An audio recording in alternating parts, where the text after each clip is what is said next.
નમસ્કાર, કેમ છો? હું છું આપનો મનુ મહારાજ. જય માનવ સેવા પરિવાર ટ્રસ્ટ નડિયાદ સંચાલિત દીકરાનું ઘર.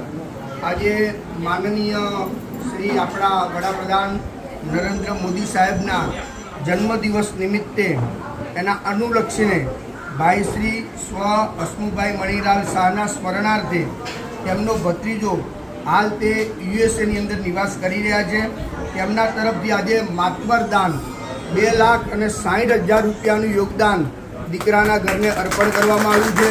સાથે સાથે વડીલોનો વિસામો, મોટા મહાદેવ વરિષ્ઠ મંડળ તેમજ અન્ય મહાનુભાવોના સાથ અને સહકારથી જય માનવ સેવા પરિવારનું જે 9 દીકરાનું ઘર અત્યારે બની રહ્યું છે એની અંદર જે મશીનરીઓ જે લાવવાની છે એના માટે કરીને આજે 2,60,000 રૂપિયાનું યોગદાન આજે આ પરિવાર તરફથી અર્પણ કરવામાં આવ્યું છે. એ બદલ સમસ્ત પરિવારનો, મોટા મહાદેવ વરિષ્ઠ મંડળનો અને વડીલોનો વિસામો તેમજ હસમુખભાઈ અને એમના જે પરિવાર તરફથી, એમના નિમિત્તે જે પરિવાર તરફથી જે આપણને જે સહયોગ પ્રાપ્ત થયો છે એવા ધીરુભાઈ, એમના ભત્રીજા, એ સમસ્ત પરિવારનો જય માનવ સેવા પરિવાર આભાર વ્યક્ત કરે છે. ખૂબ ખૂબ આભાર.